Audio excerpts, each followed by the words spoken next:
நீங்க இந்த வீடியோவை பார்த்துக்கிட்டு இருக்கிற நேரத்துல உலகத்தில் கோடிக்கணக்கான நமது சகோதர சகோதரிகள் ஒருவேளை உணவிற்காக கஷ்டப்படுறாங்க.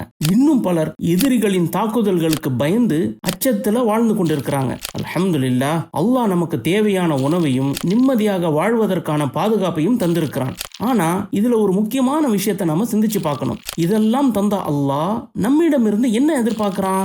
இதற்கான பதிலை தெரிந்து கொள்ள நமக்கெல்லாம் நன்றாக தெரிந்த நாம் அடிக்கடி ஓதுகின்ற சூரா குரைஷ படிச்சு பார்க்கணும். சூரா குரைஷ்ல அல்லாஹ் சொல்றான், இந்த ஆலயத்தின் ரப்பை அவர்கள் வணங்கட்டும், அவனே அவர்களுக்கு பசியின் போது உணவளித்தான், மேலும் பயத்தில் இருந்து அவர்களுக்கு பாதுகாப்பு அளித்தான். இதை பத்தி கொஞ்சம் யோசிச்சு பாருங்க.